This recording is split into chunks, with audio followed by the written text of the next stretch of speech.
तो अगर आपको इस काउंसलिंग के बारे में 0% इंफॉर्मेशन है, आप इस वीडियो को एंड तक देखते हैं बिना स्किप करके, तो मैं गारंटी देता हूं कि आपको वीडियो के एंड में 100% इंफॉर्मेशन हो जाएगी एमपीडीटी के बारे में। तो मैं आपको बताऊंगा कि एमपीडीटी काउंसलिंग क्या है, काउंसलिंग के लिए कौन बच्चे पार्टिसिपेट कर सकते हैं, 12th में एडमिशन का क्राइटेरिया क्या है, कितने परसेंटेज चाहिए, काउंसलिंग की डेट्स क्या है, कब एमपीडीटी स्टार्ट होगी 2024 के लिए, काउंसलिंग प्रोसीजर क्या है। तो प्रोसीजर में आपको वर्क फ्लो डायग्राम के माध्यम से समझाऊंगा, जिससे कि आपको बेटर क्लैरिटी मिले, बेटर अंडरस्टैंडिंग मिले और प्रोसीजर आप अच्छे से समझ सके। क्योंकि काउंसलिंग प्रोसीजर में अगर मिस्टेक करेंगे ना, तो फिर आपको जो अच्छी रैंक भी है वो भी काम नहीं आएगी और आप एक अच्छे कॉलेज तक नहीं पहुंच पाएंगे। क्या क्या डॉक्यूमेंट्स लगेंगे एमपीडीटी के लिए? एमपीडीटी में जब हम रजिस्ट्रेशन करते हैं तो उस समय पे हमें कुछ डॉक्यूमेंट्स की रिक्वायरमेंट होती है। वो डॉक्यूमेंट क्या है, कहां से बनेंगे, क्या फॉर्मेट है, इसके बारे में बताऊंगा। और जब हम एडमिशन के लिए जाते हैं, यानी पहले रजिस्ट्रेशन किया, चॉइस फिलिंग की, सीट अलॉटमेंट आया और उस सीट में एडमिशन जब लेना होता है तो हमें कॉलेज में फिजिकल जाके रिपोर्टिंग करनी होती है, फिजिकली कॉलेज जाना होता है। तो उस समय पे फाइनल एडमिशन के टाइम पे भी कुछ डॉक्यूमेंट्स लगते हैं। तो वो डॉक्यूमेंट्स क्या हैं उसके बारे में भी मैं इस वीडियो में बताऊंगा। काफी डिटेल्ड वीडियो है एमपीडीटी के लिए, जिससे कि आप कोई मिस्टेक ना करें अपनी काउंसलिंग में। और लास्ट में मैं आपको इस काउंसलिंग से जो टॉप 10 इंजीनियरिंग कॉलेज मिलते हैं उनके बारे में बताऊंगा, उनके नाम बताऊंगा, उनकी लिस्ट बताऊंगा। तो चलिए वीडियो को स्टार्ट करते हैं। सबसे पहले बात करते हैं कि एमपीडीटी काउंसलिंग है क्या। तो एमपीडीटी का फुल फॉर्म है Madhya Pradesh directorate of technical education. ये बेसिकली एक स्टेट काउंसलिंग है, जिससे एमपी के अंदर जितने भी इंजीनियरिंग कॉलेज हैं उनमें जेईई मेन के रैंक से एडमिशन होता है। 12th बेस पे भी ये काउंसलिंग होती है, लेकिन हम यहाँ पे जेईई मेन वाले बच्चों की बात कर रहे हैं। तो जेईई मेन की रैंक से एमपीडीटी के अंदर जितने भी स्टेट इंजीनियरिंग कॉलेज हैं उनमें एडमिशन प्रोसेस किया जाता है। और इसकी ऑफिशियल वेबसाइट dt.mpionline.gov.in है, जिसका लिंक मैं आपको डिस्क्रिप्शन बॉक्स में दे दूंगा। कौन कौन से बच्चे यहाँ पे पार्टिसिपेट कर सकते हैं? तो जो बच्चे जेईई मेन दिए हैं वो यहाँ पे पार्टिसिपेट कर सकते हैं। इस काउंसलिंग में 90% सीट होम स्टेट वाले बच्चों के लिए रिजर्व है, यानी जो बच्चे मध्य प्रदेश के हैं उनके लिए 90% सीट है और 10% सीट ऑल इंडिया वाले बच्चों के लिए हैं। तो मध्य प्रदेश और ऑल इंडिया दोनों ही बच्चों के लिए यहां पे कम रैंक पे, कम परसेंटाइल पे एडमिशन हो जाती है। स्पेशली एमपीडीटी के अंदर मध्य प्रदेश, बिहार, महाराष्ट्र, राजस्थान, झारखंड, यहां के बच्चे सबसे ज्यादा पार्टिसिपेट करते हैं। तो इन स्टूडेंट्स के साथ तो जरूर इस वीडियो को शेयर करना, क्योंकि यहां से पार्टिसिपेशन सबसे ज्यादा आता है। ये काउंसलिंग 2 राउंड में होती है, first round and second round. First round के अंदर एक अपग्रेड राउंड भी होता है और 2 राउंड जब खत्म हो जाते हैं तो इसके बाद एक इंटरनल ब्रांच चेंज राउंड होता है और फिर लास्ट में कॉलेज लेवल काउंसलिंग भी होती है। आगे मैं आपको प्रोसीजर डिटेल में एक्सप्लेन करूंगा। और 12th का क्या क्राइटेरिया है? तो अगर आपके 45% या उससे अधिक है, अब जनरल, ईडब्ल्यूएस, ओबीसी से हो तो आप एमपीडीटी के लिए एलिजिबल हो। एससी, एसटी और पीडब्ल्यूडी से हो तो 40% या उससे अधिक चाहिए 12th में, तो आप यहां पे एलिजिबल हो एडमिशन के लिए। अब बात करते हैं कि काउंसलिंग की डेट्स क्या हैं। तो एमपीडीटी की काउंसलिंग जब जेईई मेन का फाइनल रिजल्ट आ जाता है, जेईई मेन का फाइनल रिजल्ट आना है 25 अप्रैल को, उसके लगभग 10 से 15 दिन बाद स्टार्ट होती है। तो आप ये मानिए कि एमपीडीटी जो है वो 10 से 15 मई के बीच स्टार्ट हो जाएगा। ये टेंटेटिव डेट्स है। जब ये काउंसलिंग स्टार्ट होगी तो हम आपको अपने चैनल पे पूरी तरीके से इंफॉर्म करेंगे। अब बात करते हैं कि काउंसलिंग का प्रोसीजर क्या है। तो जैसा मैंने आपको बताया कि ये काउंसलिंग 2 राउंड में होती है, तो यहां पे मैं आपको वर्क फ्लो डायग्राम से पूरा प्रोसीजर डिटेल में एक्सप्लेन करूंगा, ताकि आप कोई भी मिस्टेक ना करें एमपीडीटी काउंसलिंग करते समय। सबसे पहले जेईई मेन का एग्जाम होगा। जेईई मेन एग्जाम के बाद उसका रिजल्ट आएगा। रिजल्ट आने के बाद एमपीडीटी की वेबसाइट पे डीटी 2024 के लिए रजिस्ट्रेशन स्टार्ट होंगे। जब आप रजिस्ट्रेशन करने जाएंगे तो वहां पे आपको जेईई मेन का एप्लीकेशन नंबर, आपकी date of birth and security pin enter करना है। इंटर करने के बाद आपके सामने कुछ ऐसा पेज ओपन हो जाएगा, जिसमें 1 से लेके 6 पेज हैं। इनको आपको फिलअप करना रहेगा। इसमें आपसे पूरी इंफॉर्मेशन वो कलेक्ट कर लेंगे काउंसलिंग करने के लिए। रजिस्ट्रेशन में कोई चार्ज नहीं लगता। एमपीडीटी के अंदर रजिस्ट्रेशन फ्री ऑफ कॉस्ट होता है। और लास्ट पेज के अंदर आपसे कुछ ऐसे डॉक्यूमेंट्स अपलोड करने के लिए कहा जाएगा। तो जब आप एमपीडीटी का रजिस्ट्रेशन कंप्लीट कर लेंगे तो आपके जो डॉक्यूमेंट्स अपलोड किए हैं, आपने पूरी इंफॉर्मेशन जो फिलअप की है उसको वेरीफाई करने के लिए ऑनलाइन डॉक्यूमेंट वेरिफिकेशन का प्रोसेस होता है। और जब ऑनलाइन वेरिफिकेशन हो जाए जाएगा तो उसमें लगभग 24 से 48 आवर्स का टाइम लग जाता है। फिर आपको जो मोबाइल नंबर आपने रजिस्टर किया है उसमें एलिजिबल कैटेगरी और टेम्परेरी पासवर्ड का मैसेज आ जाएगा। मान लो मैंने रजिस्ट्रेशन किया, मेरा वेरिफिकेशन कुछ गलत हो गया, मैंने कुछ गलत इंफॉर्मेशन भर दी, तो अब मैं क्या करूं? तो मैं क्या करूंगा कि अपना रजिस्ट्रेशन कैंसिल कर दूंगा। हालांकि रजिस्ट्रेशन एडिट करने का भी ऑप्शन एमपीडीटी देता है लास्ट डे, जब रजिस्ट्रेशन का लास्ट डे होता है उस दिन, लेकिन उसका वेट नहीं करना है। सिंपली आपको अपना रजिस्ट्रेशन एडिट करके दोबारा से कर लेना है, जिसमें आप सही डिटेल्स फिलअप करेंगे। तो जब आपके पास एलिजिबल कैटेगरी और टेम्परेरी पासवर्ड आ जाएगा तो उससे आपको एक नया पासवर्ड क्रिएट करना है। जब आप अपना एक परमानेंट पासवर्ड क्रिएट कर लेंगे टेम्परेरी पासवर्ड को यूज करके, तो फिर आपके पास चॉइस फिलिंग का जो ऑप्शन है वो आ जाएगा। अब जब आप चॉइस फिलिंग करने आए तो आपके सामने कुछ ऐसा पोर्टल ओपन हो जाएगा। कुछ स्क्रीनशॉट मैंने अटैच किए हैं जिससे आप इंफॉर्मेशन ले सकते हैं। यहाँ पे आप देख सकते हैं सेलेक्ट योर कॉलेज प्रेफरेंस। आप यहाँ पे जो ऑप्शन चेक करते जाएंगे वो ऑप्शन यहाँ पे रिव्यू एंड कंटिन्यू के नीचे ऐड होते जाएंगे। अप का बटन है, डाउन का बटन है, एकदम बेसिक इंटरफेस होता है चॉइस फिलिंग करने के लिए। आपको जो कॉलेज चाहिए उसको आपको हायर प्रेफरेंस पे रखना है। आपको प्रीवियस 2 से 3 ईयर के कट ऑफ का एनालिसिस करना है, उसके हिसाब से चॉइस फिलिंग ऑर्डर सेट करना है और चॉइस फिलिंग करनी है। इंटरफेस के कुछ स्क्रीनशॉट यहां पे अटैच हैं। तो जब आप चॉइस फिलिंग करेंगे तो यहां पे आपको मिनिमम 10 ऑप्शन फिल करना कंपलसरी है। मैक्सिमम आप जितने चाहें सारे ऑप्शन फिलअप कर सकते हैं। तो चॉइस फिलिंग करने के बाद हम अपनी चॉइस को लॉक करेंगे और लॉक करते समय हमें यहां पे 1530 रुपए पे करने पड़ेंगे। अगर आप चॉइस फिलिंग कर देते हैं और ये पैसे पे नहीं करते तो आपकी चॉइस फिलिंग कंसीडर नहीं की जाएंगी। तो आपको 1530 रुपए पे करने हैं। रजिस्ट्रेशन के टाइम पे कोई चार्ज नहीं लगेगा, लेकिन चॉइस फिलिंग के समय पे 1530 रुपए पे करने पड़ेंगे।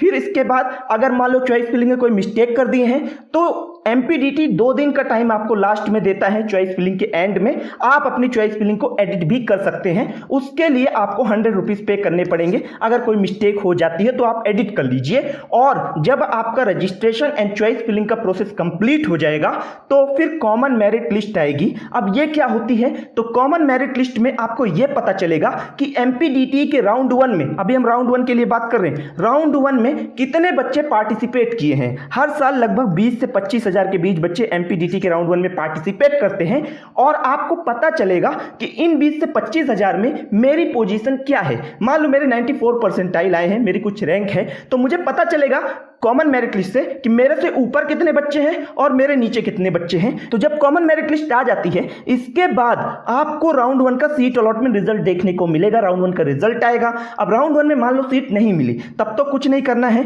हमें नेक्स्ट राउंड का वेट करना है। लेकिन अगर सीट मिल जाती है और आप उस सीट को एक्सेप्ट करना चाहते हैं तो आपको कॉलेज में रिपोर्ट करना पड़ेगा। मान लो राउंड 1 की काउंसलिंग हुई और मुझे जेईसी जबलपुर के अंदर सिविल मिल गया है राउंड 1 की काउंसलिंग में एमपीडीटी में, और मैं इस सीट को एक्सेप्ट करना चाहता हूं तो मुझे जेईसी जबलपुर जाना पड़ेगा और वहां पे कुछ डॉक्यूमेंट्स हैं जो कि आगे वीडियो में मैंने कवर किए हैं। ये डॉक्यूमेंट्स लेके जाने हैं और वहां से मेरा एडमिशन कंप्लीट हो जाएगा, फी वगैरह सबमिट हो जाएगी और एडमिशन स्लिप मिल जाएगी। अब मैं नेक्स्ट राउंड में पार्टिसिपेट नहीं कर पाऊंगा अगर मैंने राउंड 1 की सीट में एडमिशन ले लिया है तो। और मान लो मुझे इस सीट में नहीं लेना एडमिशन, मैंने ऊपर डीएवीवी का भी सिविल भर रखा है, एसजीएसआईटीएस भी भर रखा है, तो मुझे ये सीट जो मिली है राउंड 1 वाली ये तो चाहिए, मतलब इसको सेव कर दो और नेक्स्ट राउंड यानी राउंड 1 के अपग्रेड में अगर इससे ऊपर की चॉइस कोई मिल जाती है तो मैं उसमें एडमिशन लेना चाहूंगा। तो मैं क्या करूंगा कि अपग्रेड के लिए अप्लाई कर दूंगा। अब अपग्रेड के लिए जब आप अप्लाई करेंगे तो आपको 1030 रुपए पे करना पड़ेगा और जब आप अपग्रेड के लिए जाएंगे ना तो आपको कॉलेज में रिपोर्ट करने की जरूरत नहीं है। तो राउंड 1 के अपग्रेड के रिजल्ट के बाद मान लो राउंड 1 का अपग्रेड हुआ, अब मुझे राउंड 1 के अपग्रेड के अंदर डीएवीवी के अंदर मान लो सिविल मिल गया या डीएवीवी में मैकेनिकल मिल गया फॉर एग्जांपल, तो अब मैं क्या करूंगा कि कॉलेज में रिपोर्ट करूंगा। डीएवीवी में मैं जाऊंगा, वहां पे मैं रिपोर्टिंग करूंगा, डॉक्यूमेंट्स वगैरह सबमिट करके और अपना एडमिशन कंफर्म करूंगा। अब मान लो कि राउंड 1 के अपग्रेड में भी सीट मिली, वो मुझे पसंद नहीं आ रही है, तो फिर मैं अगर एडमिशन नहीं लेता तो राउंड 1 की सीट अब मेरी कंप्लीटली कैंसिल कैंसिल हो जाएगी। राउंड 1 और राउंड 2 का एमपीडीटी में कोई रिलेशन नहीं होता। राउंड 2 के अंदर अलग से न्यू रजिस्ट्रेशन भी अलाउड होता है और जो बच्चे ऑलरेडी रजिस्टर्ड है उन्हें अलग से न्यू चॉइस फिलिंग करनी होती है। तो अगर मैं एडमिटेड हो जाता हूं राउंड 1 के अपग्रेड में डीएवीवी के मैकेनिकल में, तो फिर मेरा ये जो सीट है मैं कंफर्म हो जाएगा और मैं राउंड 2 में पार्टिसिपेट नहीं कर पाऊंगा। लेकिन अगर एडमिटेड नहीं होता हूं तो फिर मैं राउंड 2 की काउंसलिंग में पार्टिसिपेट कर सकता हूं। यानी एडमिशन के बाद आप काउंसलिंग में नहीं जा पाएंगे, इस बात का ध्यान रखिएगा, ये बच्चों की काफी क्वेरी आती है। तो राउंड 2 के लिए अगर मैं जाता हूं तो मैं फर्स्ट राउंड की सीट मेरी कैंसिल हो जाएगी और फिर मुझे चॉइस फिलिंग करने के लिए 1130 रुपए यहां पे करने पड़ेंगे। फिर राउंड 2 के लिए मेरिट लिस्ट आएगी और इसके बाद राउंड 2 का सीट अलॉटमेंट का रिजल्ट आएगा और अगर मुझे सीट मिल जाती है तो फिर मुझे फाइनल एडमिशन के लिए जाना है। अगर सीट एक्सेप्ट करनी है तो, नहीं मिलती तो फिर मुझे सीएलसी राउंड का वेट करना है।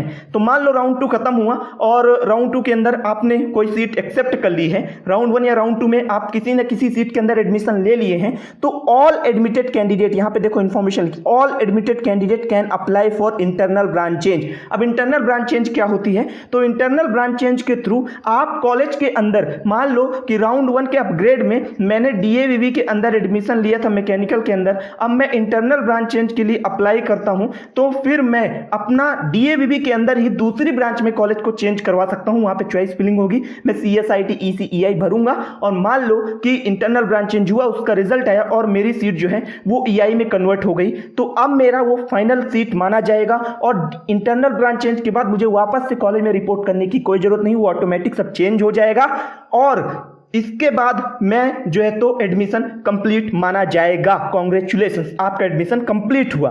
अब मान लो जो बच्चे राउंड 1 या राउंड 2 में एडमिशन नहीं लिए हैं तो वो बच्चे क्या करें? तो वो बच्चे फिर कॉलेज लेवल काउंसलिंग में जा सकते हैं, सीएलसी राउंड इसको बोलते हैं। इसमें आपको वेबसाइट पे रजिस्ट्रेशन करना होगा और इसके बाद आपको वो स्लिप लेके और आपके डॉक्यूमेंट्स लेके जिस भी कॉलेज में एडमिशन चाहिए, मान लो मुझे एसजीएसआईटीएस में चाहिए, तो जिस दिन काउंसलिंग होगी, जिस दिन रिपोर्टिंग होगी, उस दिन एसजीएसआईटीएस में फिजिकल जाकर रिपोर्ट करना पड़ेगा। वहां पे मेरिट लिस्ट वगैरह बनेगी और वहीं पे आपका एडमिशन होगा। तो अब हम बात करते हैं कि एमपीडीटी में रजिस्ट्रेशन के टाइम पे क्या डॉक्यूमेंट्स लगते हैं एंड फाइनल एडमिशन के टाइम पे क्या डॉक्यूमेंट्स लगते हैं और ये कहां से बनेंगे, इनका फॉर्मेट क्या है। तो रजिस्ट्रेशन के टाइम पे आपको क्लास 10th एंड 12th की मार्कशीट अपलोड करनी पड़ेगी, डोमिसाइल सर्टिफिकेट लगता है, इनकम सर्टिफिकेट लगता है, कैटेगरी सर्टिफिकेट लगता है एंड सब कैटेगरी अगर आप कोई अप्लाई कर रहे हो जिसमें सैनिक कोटा है, डिफेंस कोटा है, फ्रीडम फाइटर है, तो अगर आप सब कैटेगरी के लिए अप्लाई कर रहे हो तो सब कैटेगरी का भी सर्टिफिकेट लगेगा,